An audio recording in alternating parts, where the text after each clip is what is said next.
Happy birthday to us! As America celebrates its 250th birthday, we look at a new Ken Burns documentary airing here on WQPT and take a look at how we look at history in the cities.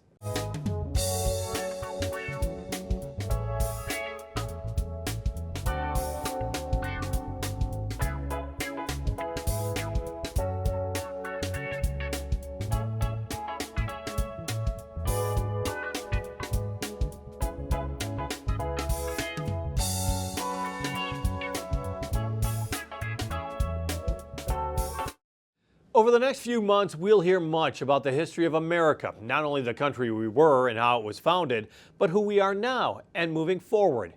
Coming up in January, WQPT will air the latest Ken Burns documentary called The American Revolution, a 6-part, 12-hour journey that looks at the founding of this country. And coming up Thursday, September 25th, WQPT will hold 3 screenings with a panel of historians to talk about the American Revolution.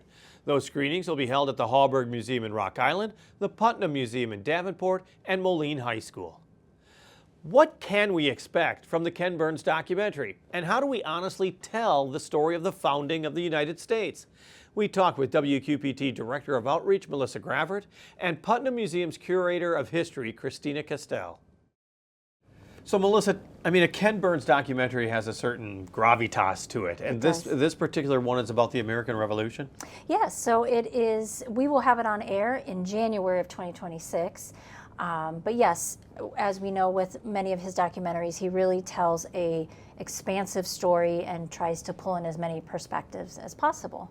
And when you say, I think that's interesting, pull in as many perspectives as possible. In a way, when you're having your screenings that are coming up, you're trying to do the same. Absolutely. So in September, to promote the documentary, we are hosting some screening events here in the Quad Cities. We will be partnering with the Hauberg Museum in Rock Island, Moline High School in Moline, and then the Putnam Museum in Davenport. And during those events, we will show excerpts from the documentary and then invite local and regional historians to discuss content of the documentary as well as make connections to local history. And Christina, you are on the panel, and of course it is also being screened at the Putnam.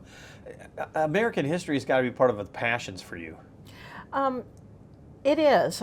I'm an anthropologist, so I look at American history as a cultural entity rather than just history. I want to know about the people's role. You know, what have we contributed to history in this region? And let's talk about that, because when it comes to history, you just think of these guys with powdered wigs and stuff like that, or the muskets and the farmers that were defending their land. The American Revolution, there's so many different aspects to it, culturally as well as socially and personally. Yes, that's right. There are some great stories, and we actually participated in the Quad City region in one of those revolutionary stories, and that was the burning of the Sauk and Fox village, Saukenuk. And as a matter of fact, among the panelists is going to be a member of the Meskwaki tribe. Yep, Jonathan Buffalo, the Historical Preservation Director of the Meskwaki tribe, will be joining us for that panel, as well as Christina, Julie Nelson from the Hauberg Museum, and Neil Dahlstrom, a local historian, who we've had on this program as well. But before we get much further into this, I do want to show at least a little bit of a clip of the American Revolution. It's the Ken Burns documentary you'll see here in January. From a small spark kindled in America, a flame has arisen, not to be extinguished.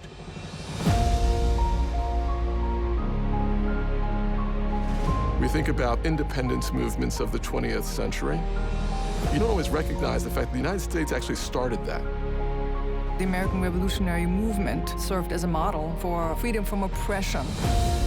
America is predicated on an idea that tells us who we are, where we came from, and what our forebears were willing to die for. Collins said no taxation without representation. The fear was, if we give in to this precedent, what will they do in the future? Crisis changes people. It gave different people different ideas about what they should be doing. It gave them a space to make this democracy real. founders thought we can start over again. We can begin the world anew. The British objective is to suppress the rebellion, force them to acknowledge the authority of the king. Washington understands the war he's fighting. He doesn't have to win. He only has not to lose. He becomes quite eloquent in trying to persuade people we're all Americans. We see regiments with individuals who are not carrying arms, doing essential labor, including women. They are at the forefront of this movement. One of the most remarkable aspects is that you had such different places come together as one nation. It mushrooms into a global campaign that touches Europe and all parts of the world. It so excites us that we are the product of a revolutionary moment where the world turned upside down. To believe in America is to believe in possibility.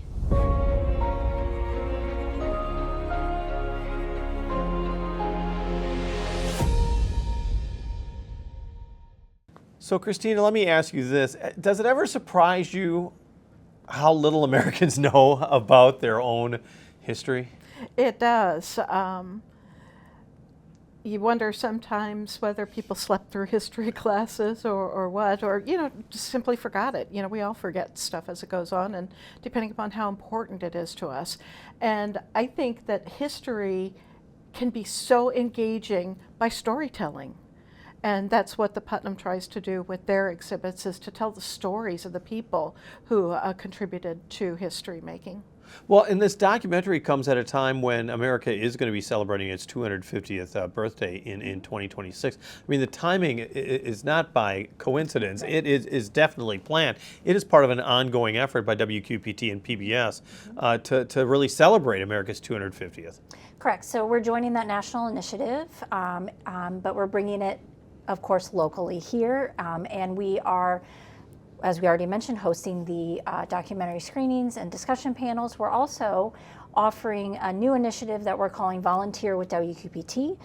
So thinking about history, past, present, and future, of course, and ways that we can show civic engagement. And so we will be out in the community as members of the staff of WQPT, but we're also inviting community members to join us at different volunteer events through 2025 and 2026. And these events do what? I mean, when you're thinking of volunteering, how do you mean that? So, for example, this Saturday we'll be at Nest Cafe in Rock Island, which is a pay what you can model restaurant, which is a great community resource and partner. In September, we'll be joining QC Closet to Closet, which is a organization that provides clothing and other materials and resources for foster families. So we'll go and just kind of help out for a few hours there. In October, community members can join us for our event, Imagination Station, which needs lots of volunteers. And then we're planning in December to volunteer at Riverbend Food Bank. So again, amazing, essential community organizations that are already doing amazing work. We're just joining them in their work for a day, and then inviting community members, viewers of ours, to join us. And I think it's great because that's a grassroots thing. And getting back to the Putnam too, and you talk about some of the grassroots look at history, and I think of Common Ground. It's such a huge, and please explain it to our audience, it is such a huge undertaking that is continually changing. And I love that the Putnam is trying to get everybody's voice in history here. Yes, that is such a good example of community curation, really. In that one, we asked at least 20 people to come in and curate a part of that exhibit. So I always like to use the sports section. I don't understand sports very much, and I'm not very familiar with the history of Quad City sports. So let's bring in an expert who's going to tell that story and recommend, the most important Quad City stories to tell. So we did. Because you kind of look at history right now, it isn't just like a couple people deciding it, or is it? Because let's be honest, history is the interpretation of the person who presents it. And you can get different views of history very easily by different presenters. That's true, but we look at history as facts. There are facts in history, we present the facts. What you make out of it is, your decision. Is that part of what's good? You know what I mean? Is that since we're a tapestry, since we're a fabric of so many different types of people, that you do take a look at it and say, well, okay, I agree with this, or oh no, I don't. Yeah, exactly. One of the things that museums like to do is invite conversation, and you can best do that through exhibits.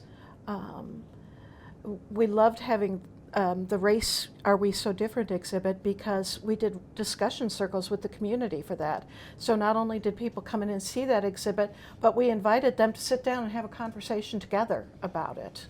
That's how we learn. Well, and also, I mean, when you think of history, once again, you're looking back, but I mean, I think in some ways, the Putnam is trying to look forward as well, is that you interpret the history and how do you go from here. Is that kind of a key, is that you learn from history and you move on? Yes, it is, which is, why I look at history as facts, because if we gloss over the past and make it all sweet and beautiful, we're not learning from history. And you've got to understand the facts of history to be able to learn for the future so that we can grow and prevent things that are considered disasters from happening again. But as you well know, right now in our culture, in our politics, it's very controversial to talk about history of all things. I know, it's interesting, isn't it? But the Putnam will continue to do our job and present the facts of history, and invite people to come in, and if they want to comment, we've got a place where they can make comments. So well, and the Ken Burns documentary on PBS and on WQPT, I mean, that kind of dovetails as well for the role of a local PBS station is to inform and to give different viewpoints. Absolutely. So promoting a documentary like that, or other, even our local documentaries that we've produced, telling local stories like what Christina was explaining, so that we do get a full picture of things that have happened. You've seen parts of the Ken Burns documentary, and like I said, it is a sweeping, 6-part, 12-hour documentary. What was your takeaway? I like that from the parts that we've been able to see right. far. Again, just telling different perspectives, like telling different stories, so that all voices from the past are heard, and using a lot of primary source documents and true real stories and real life experiences from people from all different backgrounds at that time. And we were talking about getting people involved in history and talking, and Putnam's got, I love what you call it, history on tap. September 18th, you'll be talking about women innovators. September 20th is the Davenport Civil Rights Bike Ride.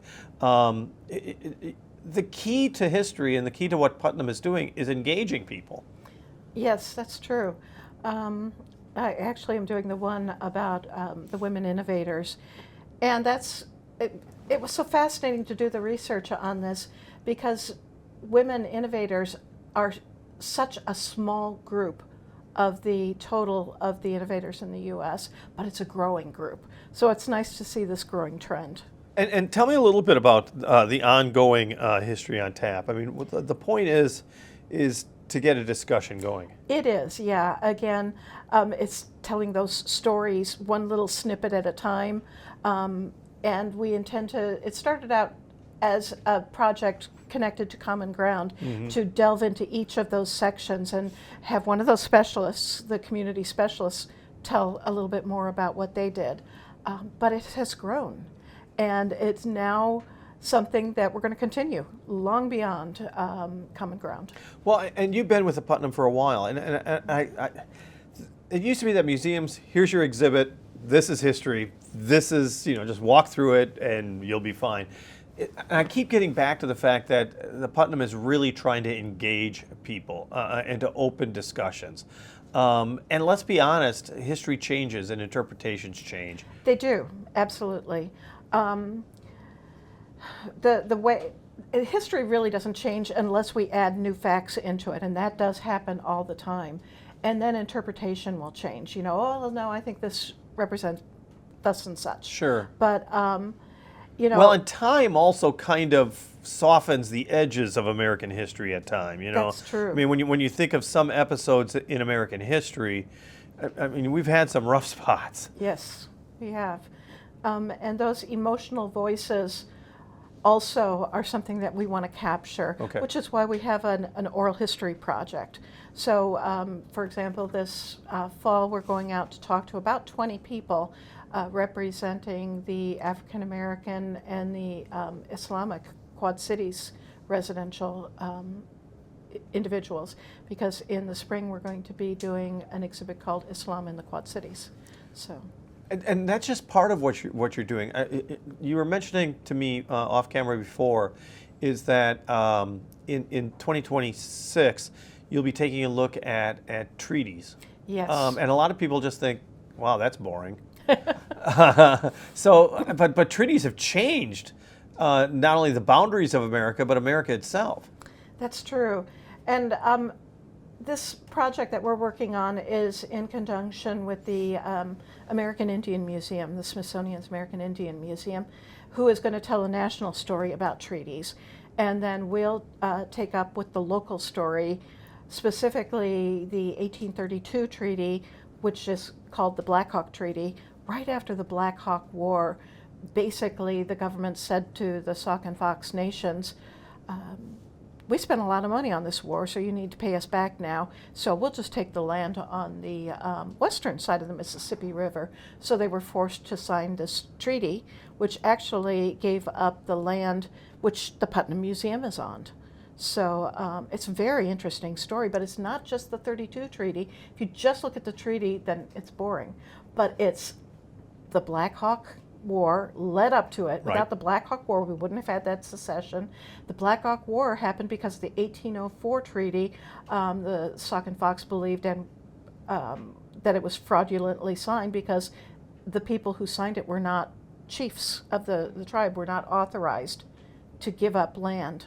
So all of this big bundled story plays into the 32 treaty. And think about this, is that it totally plays into what we are today here in the city's area. I mean, that history, that treaty was basis for everything afterwards.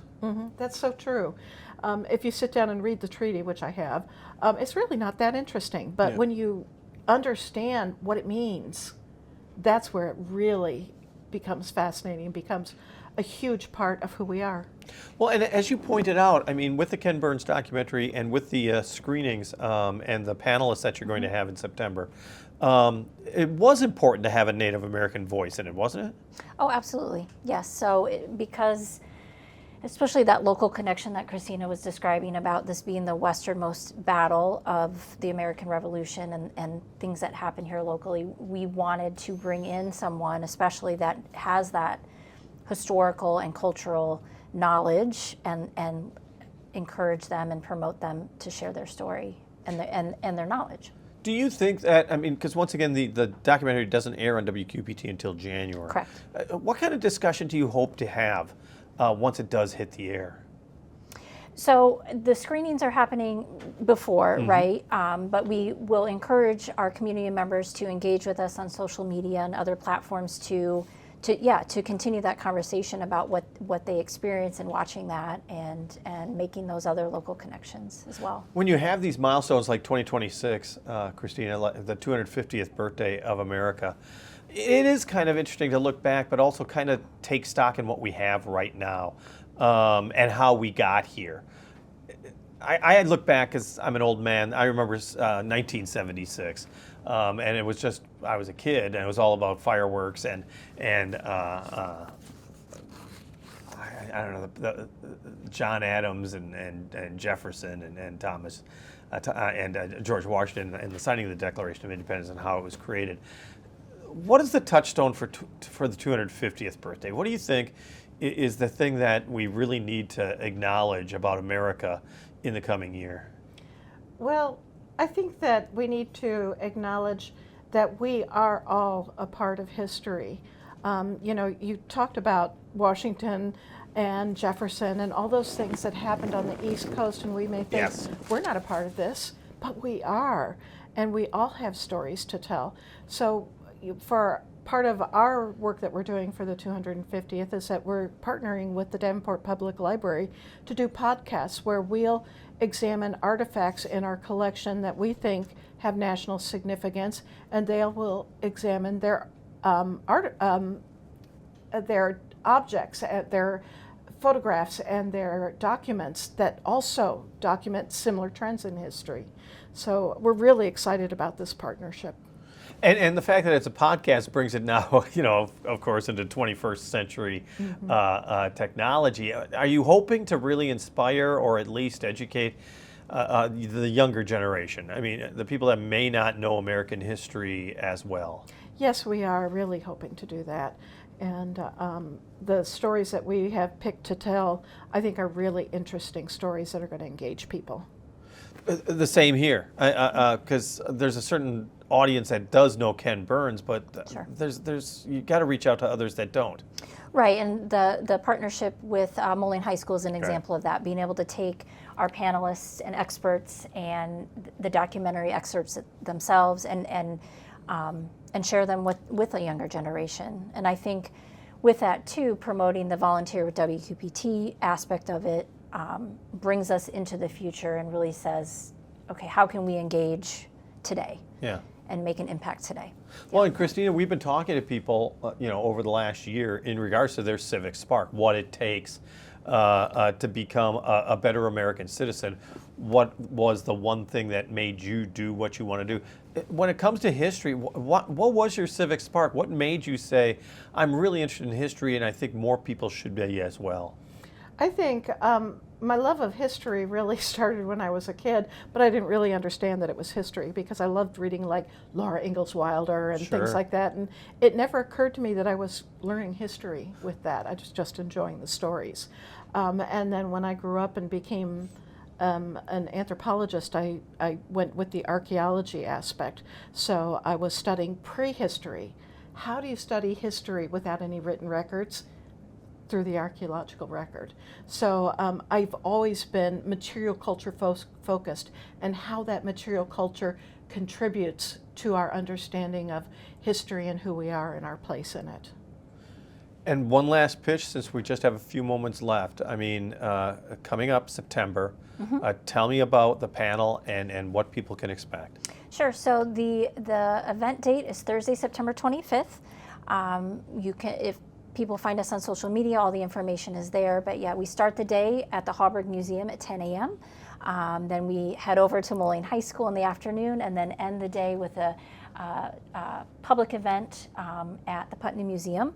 Again, it's about an hour program where we'll show excerpts from the documentary and then our panelists will discuss those excerpts and again make those local connections. Our thanks to WQPT Director of Outreach, Melissa Gravert, and the Putnam Museum's Curator of History, Christina Kastell. Once again, screenings of Ken Burns' new documentary, The American Revolution, will be held Thursday, September 25th at the Hauberg Museum in Rock Island, the Putnam Museum in Davenport, and Moline High School. And watch the 6-part, 12-hour documentary in January on WQPT. Still to come, the civic spark behind one man's career as a bilingual early learning center director in the cities. But first, a look at area events, thanks to Visit Quad Cities. Check out the things to do this week in the Quad Cities. Start your week off by attending Come From Away at the Circa 21 Dinner Playhouse. Next, attend a premier fine arts festival. It's the perfect chance to see amazing works of art. Next, sample some of the best wine that Iowa has to offer at the LeClaire Wine Stampede. Then, get ready for Corgi Fest. There will be food trucks, raffles, live music, and of course, corgi races. And finally, enjoy a free family event at the Butterworth Center and Dear Wyman House. For more events like these, check out our events calendar at visitquadcities.com. Throughout this broadcast, we've talked about history and the nation's journey to mark its 250th birthday this coming 4th of July. We're also talking with people in the cities about the reason they are in the careers they are in and how their work makes our area and sometimes our country better. It's their civic spark. We asked Eduardo Perez, the director of Western Illinois University's Bilingual Early Learning Lab, what is his civic spark?